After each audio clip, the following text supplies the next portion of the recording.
Welcome les amis, on se retrouve pour la vidéo résultat de nos championnats de Ligue 1 et de Ligue 2, nos championnats de foot français. Voilà, donc commençons donc directement par les résultats de Ligue 2. Donc cette journée de Ligue 2 qui a eu lieu donc ce week-end entre le 16 et le 19 octobre, avec certaines belles affiches. Déjà donc notons que le FC Metz se déplaçait recevait, les joueurs clermontais du Clermont Foot, logique. On avait aussi une belle bataille entre le Dijon FC et Evian Thonon-Gaillard. Dijon qui pouvait conserver donc sa place de leader à la suite de cette journée et qui avait une très petite chance de la perdre suivant le score du match avec le FC Metz. C'est pour ça que je disais qu'il y avait de belles rencontres. Et bien sûr, le match du lundi soir entre le RC Lens et le Stade Lavallois. Excusez-moi. Donc, comme vous pouvez le voir, donc, le premier match qui a eu lieu vendredi opposait le Red Star, le club de la région parisienne, qui recevait donc l'AS Nancy-Lorraine. Et c'est les Nancéens qui sont imposés sur un but de Jordan Setou. Notons l'exclusion à la dernière minute de Roulian Ranvier. Ensuite, donc, ce fameux match entre le FC Metz et Clermont Foot. FC Metz pouvait donc prendre le trône de champion de Ligue 2 s'il gagnait avec plus de 7 buts d'avance. Chose qui, comme vous pouvez le voir, n'a pas été le cas vu qu'ils ont été accrochés par les joueurs clermontais, donc de partout. Alors notons qu'il y a eu donc un but de Adrian Kounou, c'est pour le Clermont Foot. Une ouverture du score de Famara Djedou, le meilleur buteur de la Ligue 2. Du côté Messem, les buts sont signés Kankoto et Ivan Beyou. Notons l'exclusion d'Avinel pour les joueurs auvergnats. Ensuite, donc, on a eu un match entre Le Havre et Valenciennes. C'est Le Havre qui s'est imposé grâce à un but de Mathieu Duhamel. 1-0, victoire à l'extérieur des Havrais. Entre Sochaux et Tours, 0-0, score nul et vierge à la fin des 90 minutes. L'AC Ajaccio, quant à eux, est accroché par le Paris FC. Là aussi, 0-0. L'US Créteil-Lusanos recevait le Stade Brestois et encore un mauvais match pour les clubs de la région parisienne vu que les Cristoliens ont perdu donc 2-0. But de Brian Pelé et de Joseph Monrose pour donc le Stade Brestois. Et donc vous l'aurez remarqué, les trois clubs proches de la capitale ont marqué aucun but dans cette journée. Ensuite, le match qui a vu le plus de buts être marqué entre Bourg-en-Bresse et le Nîmes Olympique. Les Crocos qui doivent absolument donc marquer des points pour donc rattraper, on se rappelle, leur grand retard, un retard de 8 points qu'ils avaient donc engendré suite à une pénalité par rapport donc, à une affaire de match truqué. Et justement, 8 points, c'est ce qui les sépare de l'avant-dernier. Donc, victoire obligatoire pour les Crocos. Ce ne fut malheureusement pas le cas. Donc, au niveau des buteurs, Jason Berthomier a ouvert le score pour Bourg-en-Bresse. On a eu un doublé de Pep Sané à environ 30 minutes d'intervalle. Premier but à la 57e minute. Deuxième but à la 82e. Et Moulay Idrassaba, lui, a marqué à la 74e. Du côté nîmois, c'est donc Florian Augier qui ouvre le score contre son camp à la 75e minute. Et Teddy Savanier sur penalty à la 78e.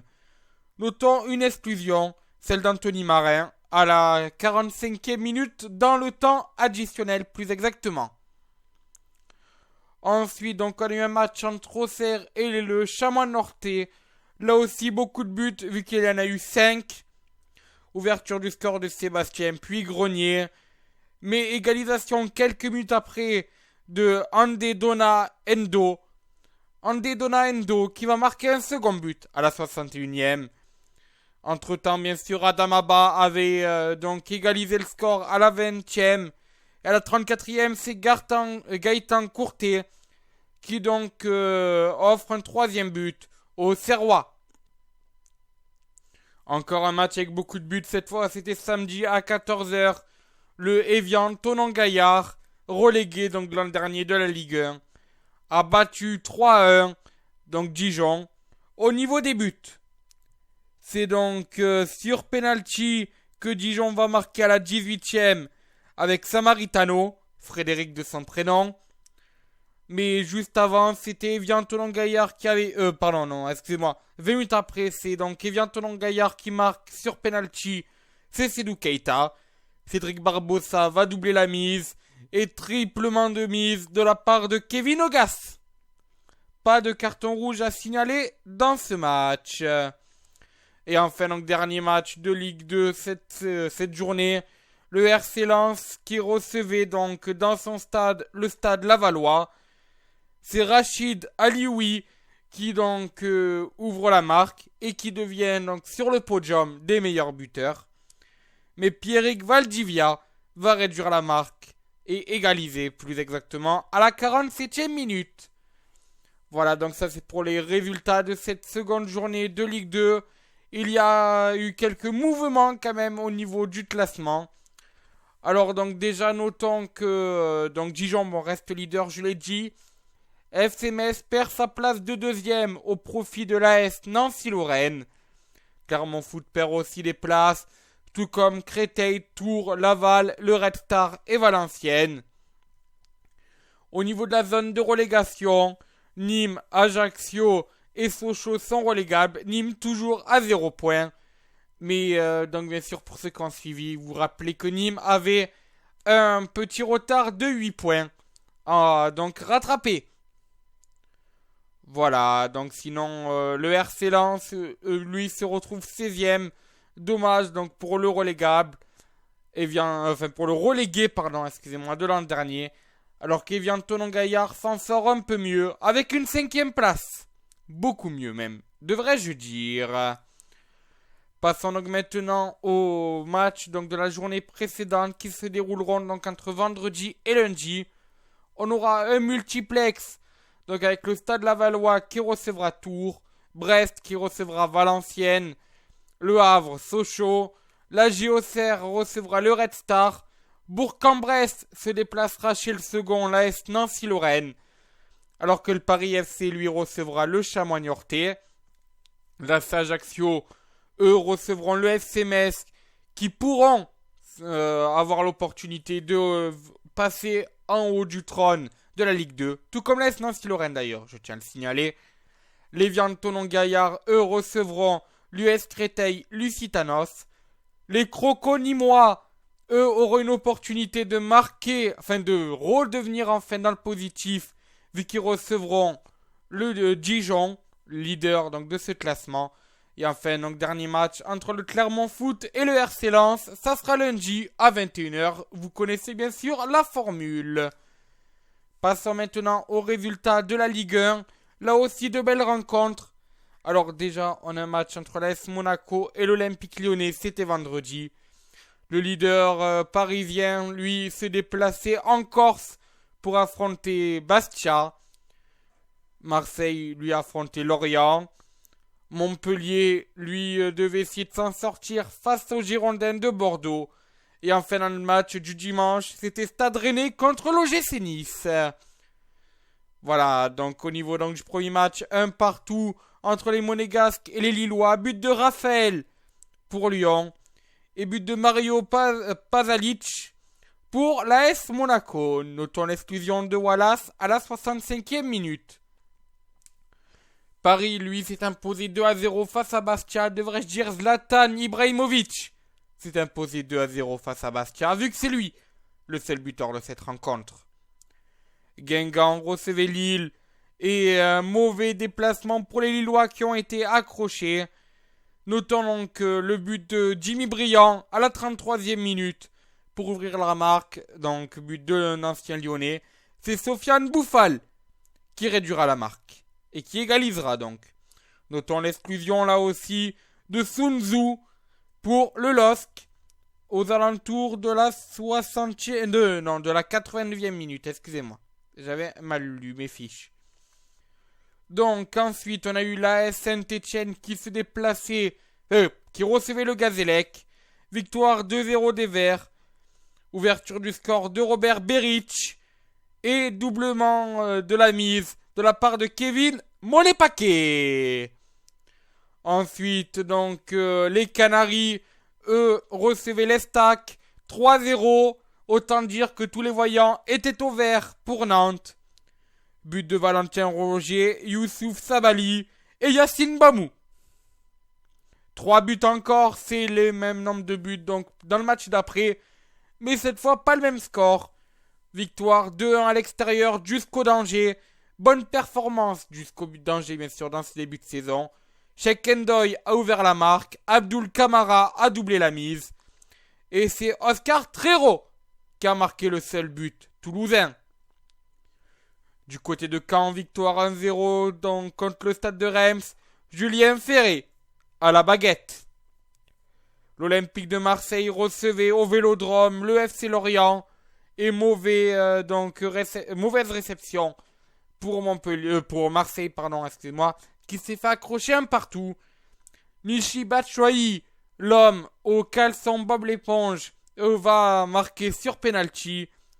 Mais c'est Benjamin Mukanjo qui va quant à lui marquer du côté breton. Pas de but entre Bordeaux et Montpellier. L'attaque de Montpellier toujours à la traîne dans ce championnat. Et enfin, l'OGC Nice s'est régalé 4-1 contre le Stade Rennais, faisant la bonne performance offensive de cette journée. Journée justement où c'est sur ce match-là, Rennes, OGC Nice, où il y a eu le plus grand nombre de buts. C'est Grosicki qui a marqué pour Rennes. Du côté de l'OGC Nice, c'est Mathieu Bodmer pour la première réalisation. Atem Ben Arfa pour doubler la mise. Traoré pour un troisième but. Et Benrahma pour terminer le festival. Voilà, là aussi donc passons au classement. Belle performance donc du Paris Saint-Germain, 5 points d'avance sur ces deux dauphins. Deux dauphins surprenants, à savoir le SCO d'Angers et le Stade Malherbe de Caen. L'AS Saint-Etienne sont quant à eux 4e. Belle performance de l'OGC Nice qui remonte 5e. L'Olympique Lyonnais, lui, 6e, qui déçoit un peu en ce début de saison. Au niveau des déceptions, notons la 10e place de l'AS Monaco, même s'ils n'ont pas bougé depuis la dernière journée. Pareil du côté des Girondins de Bordeaux, 14e place. L'Olympique de Marseille, 16e place aussi. Et donc Montpellier, toujours relégable, à seulement 5 points, 18e. Le Gazélec ferme la marche avec l'Estac de Troyes. Voilà, donc maintenant passons au match de la journée prochaine. Le Stade Malherbe de Caen recevra les Canaries du FC Nantes. Lyon jouera à Gerland le Toulouse Football Club. Lorient affrontera Rennes dans un derby breton. Montpellier recevra Bastia, match crucial pour les hommes de Roland Courbis. Le SCO d'Angers, lui, pourra continuer sur sa bonne lancée en recevant l'Anavan Guingamp. Le Gazélec recevra Nice dans une sorte de derby sud-corse qui pourrait tourner à l'avantage d'une petite surprise. Je ne dis ça, je dis rien. L'AS Monaco, eux, se déplaceront à Reims. LOSC Marseille, à 17h, ça sera dimanche. Les Girondins de Bordeaux recevront dans le nouveau stade l'Estac de Troyes. Et enfin dans le match du dimanche, Paris Saint-Germain à Saint-Etienne. Match qui réserve souvent des surprises, mais qui est souvent un beau match. Voilà, bon mais c'est sur ce donc que se terminent ces résultats. On se retrouve tout à l'heure, à 23h plus précisément, pour les résultats de la NFL. Allez, à ciao, bonsoir les amis.